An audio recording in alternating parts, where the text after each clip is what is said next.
Denise Esteban is a Filipino actress, model, and singer born on May 7, 2002. She rose to fame with roles in films like Star Dancer, Death by Desire, and Doblado. Denise started her career in 2022 and has appeared in numerous movies and TV shows. She's a member of a P-pop girl group and is active on social media, connecting with fans.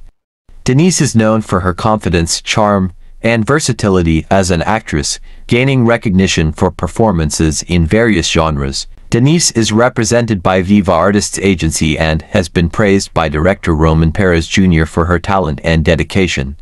Notable works include Star Dancer 2023, Death by Desire 2023, and High on Sex 2022.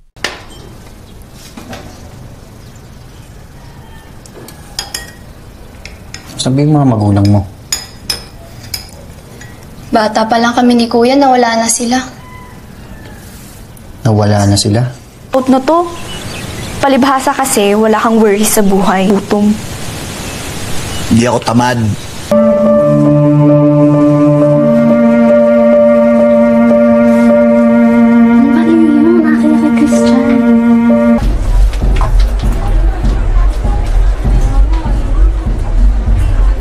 Hindi naman mahal, para isang lakaran na lang.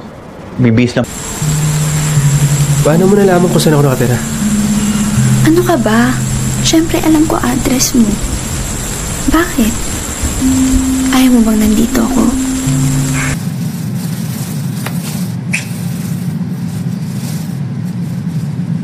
Sino si Giselle? Mahal mo pa ba siya? No, hindi. Hindi. Parang mahal mo pa rin kasi siya eh. Marunong ka ba mag-Nihongo? Hindi. Bakit natuto ka mag-Nihongo para summer dito? Sige pare ha, dito mo. Yun yung pinakamalapit na hotel eh.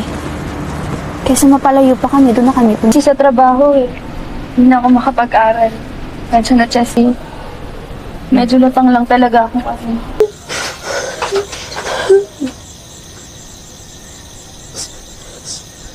Anong pangalan mo?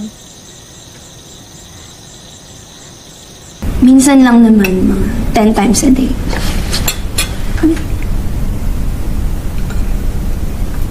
Tulad niyang kaldereta. Nung bata. Salamat kayo, magkakaibigan tayo. Damay-damay na. Ha? In advance niya na rin yung sahod niyo. Oo. Ha?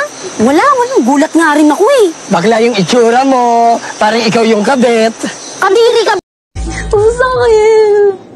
Ayoko na. Bakit ba kasi ganun eh?